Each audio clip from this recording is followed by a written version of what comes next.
नमस्कार, स्वागत है आपका योग माया में। इतिहास गवाह है कि पूरे विश्व को योग और आध्यात्म की शिक्षा भारत से ही मिली है।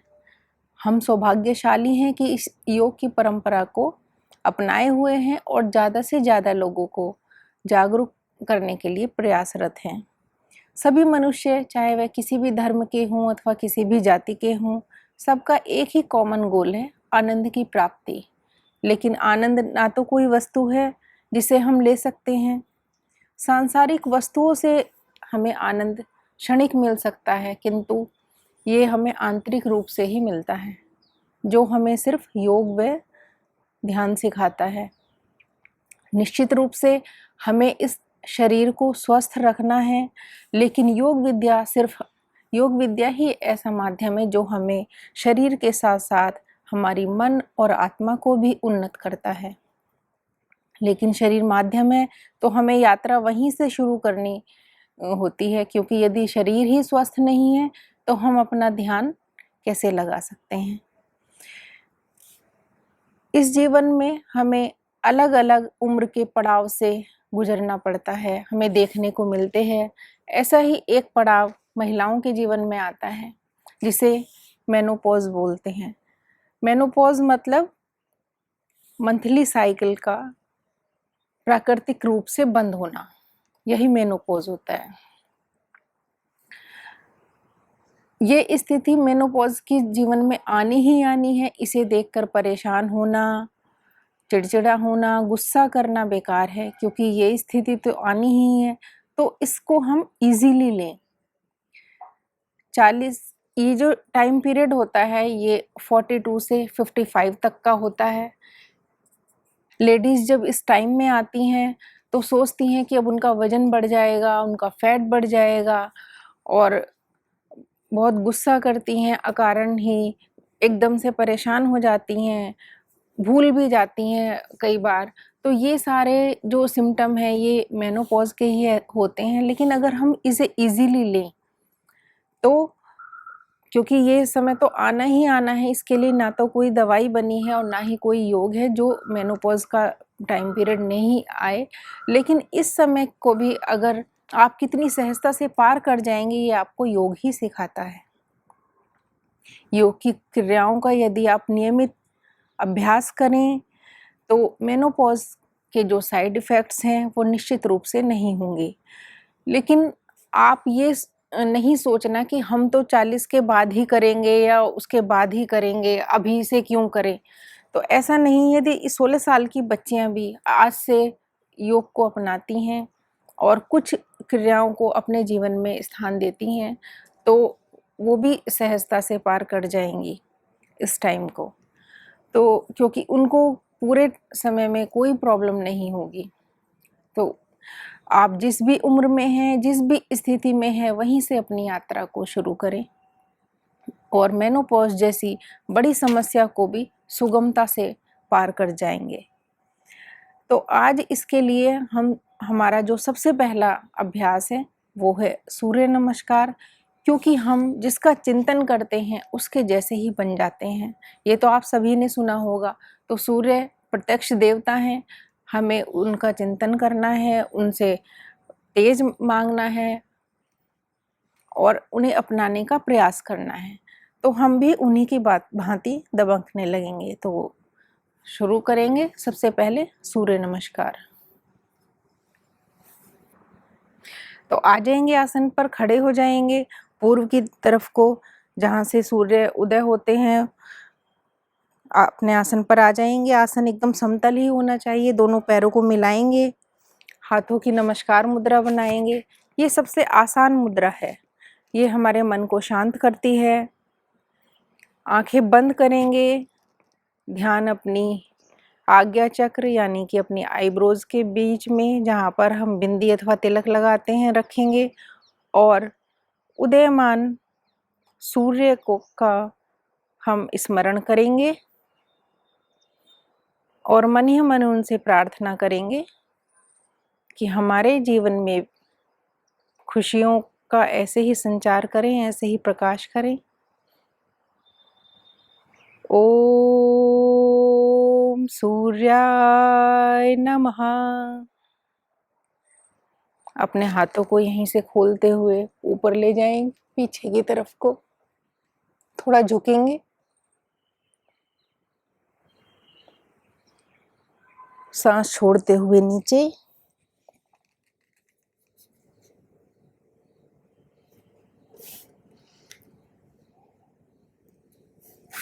दायां पैर पीछे, बायां पैर पूरा 90 डिग्री में, बायां भी पीछे।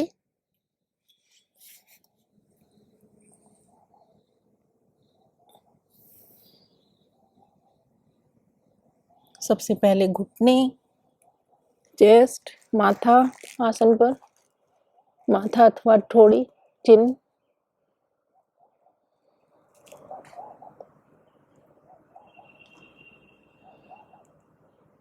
यहीं से हम आगे को अपने शरीर को खिसकाते हुए आ जाएंगे भुजंगासन में।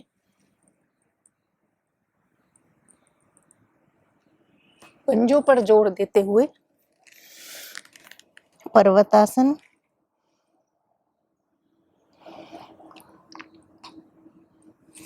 एक ही झटके में बायां पैर दोनों हाथों के बीच में, दूसरा पैर भी हाथों को तानते हुए पीछे ले जाएंगे। आ जाएंगे नमस्कार मुद्रा में। सेम दूसरे पैर से भी करेंगे।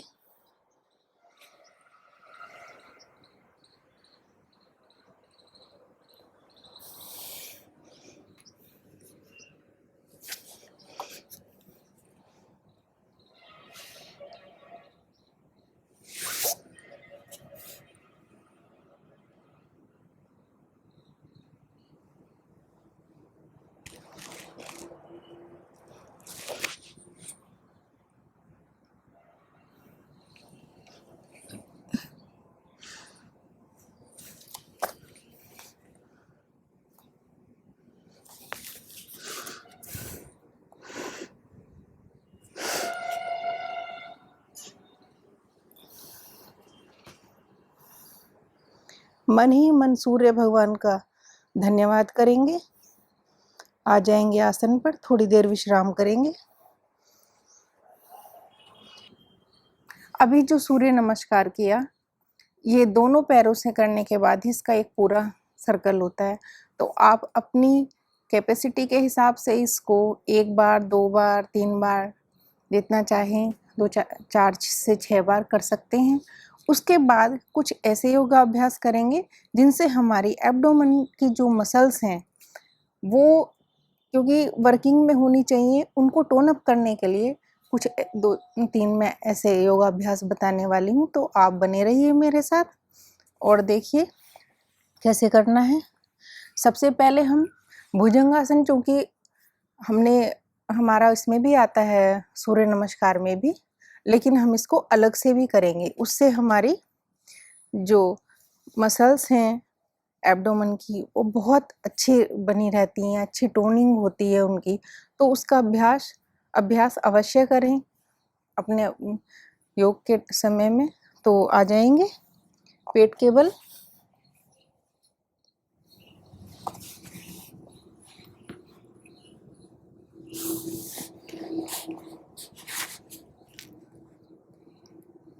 दोनों हाथ फेस के दाएं बाएं चिन्नासन पर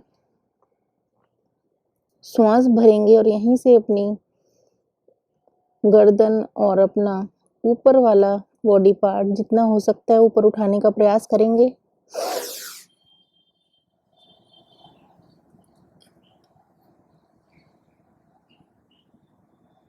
सांस छोड़ते हुए वापस।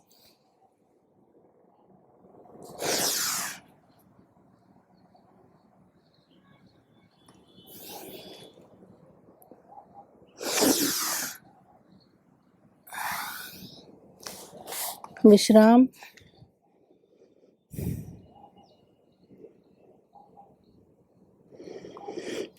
इसके बाद करेंगे हम धनुरासन। ये बहुत ही अच्छा आसन है। पहले एक पैर से करेंगे,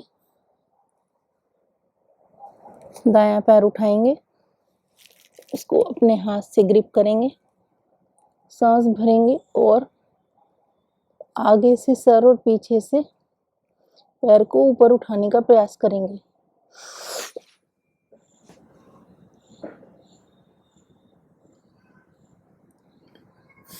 सांस छोड़ते हुए वापस।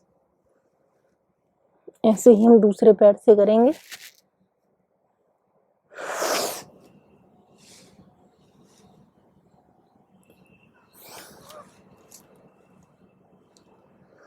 दोनों पैरों को एक साथ लाएंगे, दोनों हाथों से ग्रिप करेंगे,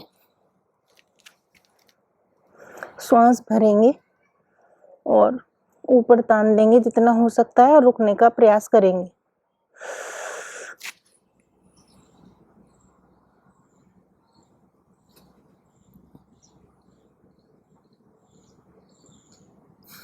धीरे धीरे वापस रेस्ट कर लेंगे।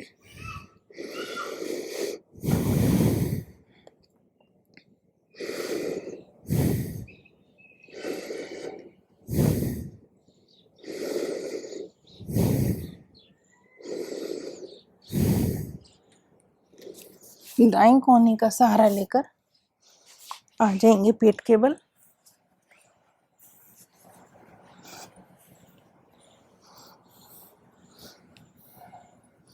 अब हम हलासन, अर्ध हलासन का अभ्यास करेंगे। ये भी हमारी एब्डोमेन की मसल्स को टोन करता है, पेट के फैट को कम करता है।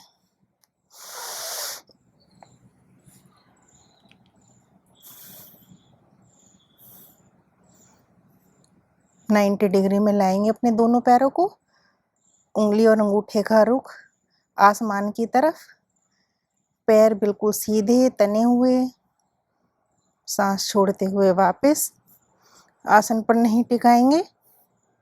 सांस भरते हुए ऊपर, छोड़ते हुए नीचे, भरते हुए ऊपर। इसी प्रकार 10 से 15 टाइम हम इस अभ्यास को करें।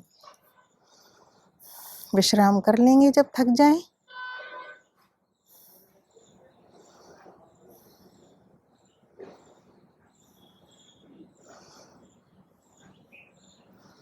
अपनी दाईं कोहनी का सहारा लेकर बैठ जाएंगे। इसके बाद हम करेंगे चक्की संचालन। उसमें हम दंडासन की अवस्था में बैठ जाएंगे, दोनों हाथों को ऐसे ग्रिप करेंगे और हम श्वास छोड़ते हुए आगे जाएंगे और जब हम श्वास भरेंगे तब हम पीछे की तरफ आएंगे, या जब हम पीछे की तरफ आएंगे तब हम श्वास को भरेंगे। जितना आगे जाना है उतना ही कोशिश करें कि पीछे भी जाना है।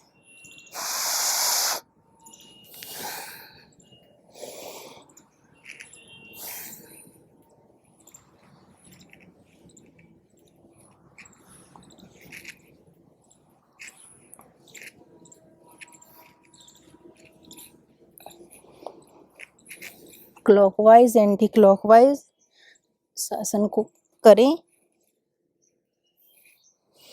जितनी देर कर सकते हो उतनी देर करें। ये बहुत अच्छा आसन है, स्पेशली लेडीज के लिए तो बहुत ही अच्छा है।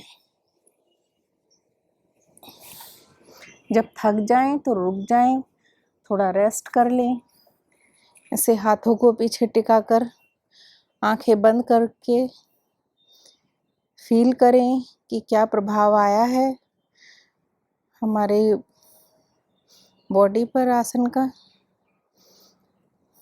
एक दो लंबे गहरे श्वास ले लें और दूसरे आसन के लिए तैयार हो जाएं।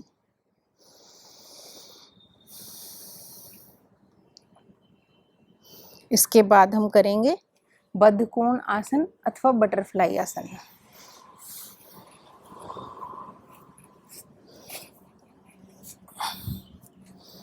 दोनों पैरों को जितना हो सकता है अपने पास लेकर आएं दोनों हाथों से दोनों पंजों को ग्रिप करें और कमर सीधी। यहीं से हम अपने पैरों को चलाने का प्रयास करेंगे। जितना हो सकता है हम आसन से लगाने का प्रयास जरूर करें।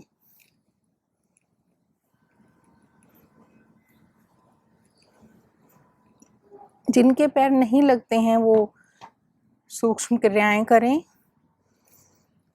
उसमें अपने पैरों को, अपने घुटनों को लचीला करने के लिए योग क्रियाएं हैं, उनको अवश्य करें।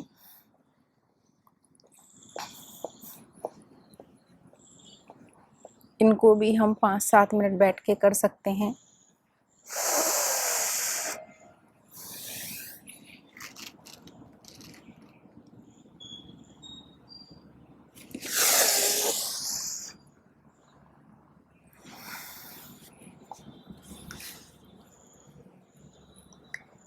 ये तो योगाभ्यास हैं जो आज मैंने बताए, वो बहुत ही अच्छे हैं। इस समय पीरियड के लिए नहीं, वो किसी भी समय करेंगे उसके लिए अच्छे हैं। लेकिन जब आप करना शुरू कर दें तभी से आपके स्वास्थ्य में, अपने शरीर में आप चेंजेस देखेंगे और अपने मन में आप चेंजेस देखेंगे। तो जो एक बात है कि फैट बढ़ जाता है मेनोपॉज के टाइम में, तो हाँ फैट बढ़ेगा, लेकिन अगर आप नियमित रूप से योगाभ्यास करेंगे, अपने खाने पीने का ध्यान रखेंगे, तो वो नहीं बढ़ता है। और इसके साथ साथ हम कपालभाति, अनुलोम विलोम, ओमकार की ध्वनि और भ्रामरी प्राणायाम जरूर करें। तो अगर आपको मेरा वीडियो पसंद आया है तो आप इसको लाइक करिए, शेयर करिए, और अगर आपने मेरा चैनल सब्सक्राइब नहीं किया है तो उसको सब्सक्राइब भी करिए। खुश रहिए, स्वस्थ रहिए। नमस्कार।